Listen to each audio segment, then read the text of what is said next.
सभी प्रकार के सोने चांदी के दागिने खरीदी करो आप एक ही जगह अरमान ज्वेलर्स में। केडीएम के सोने पर रमजान के पूरे महीने मजदूरी बिल्कुल फ्री और वो भी 100% रिसेल के साथ। हमारा पता 71 सिद्धेश्वर पेठ, बीजापुर बेस, सोलापूर।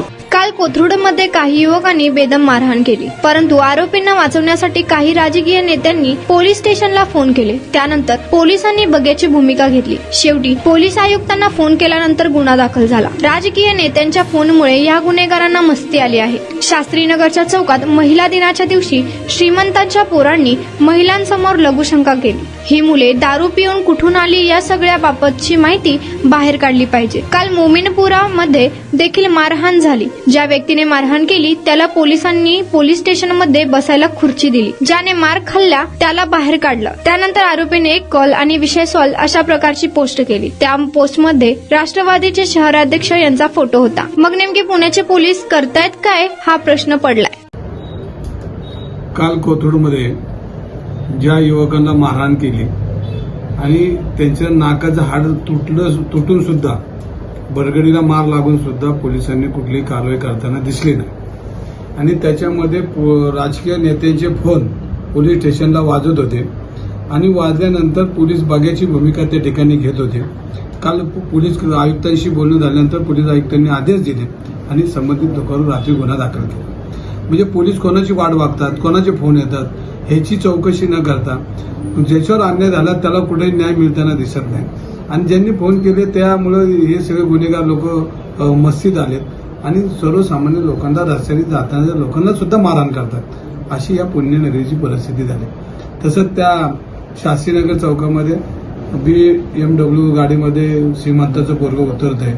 रस्त्यावर महिला दिन आहे आणि महिला दिनाच्या निमित्तानं आपण महिलांचा सन्मान करतो, पण त्या चौकामध्ये महिलांच्या समोर लघुशंका करताना चित्र हे पुणेकराला चांगलं नाही।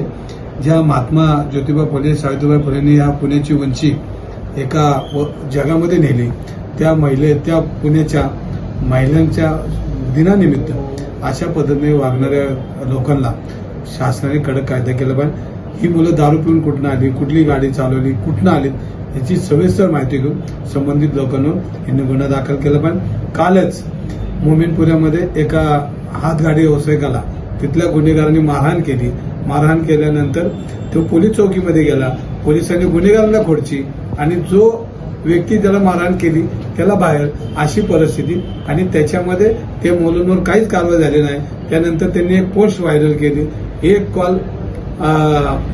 कॉल आणि प्रश्न सॉल्व, आणि त्याच्यामध्ये आपण बघितलं असेल त्याच्यामध्ये एका राष्ट्रवादीच्या शहर अध्यक्षाचा फोटो त्याच्यामध्ये।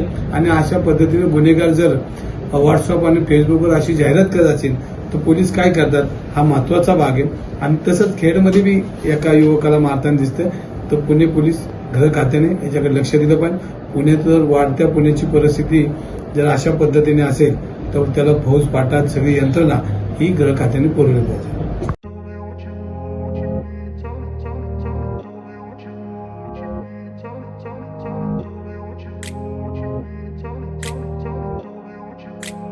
जागतिक महिला दिनानिमित्त लुनिया ईव्ही हब कडून गाडी शिका मोफत व तसेच मोफत नाव नोंदणी। प्रशिक्षण केल्यानंतर महिलांसाठी विशेष ऑफर। हे ऑफर 20 मार्च 2025 पर्यंत। तर आजच भेट द्या लुनिया ईव्ही हबला। पत्ता जोशी पेट्रोल पंपासमोर, जुळे, सोलापूर। संपर्क क्रमांक 9309857930।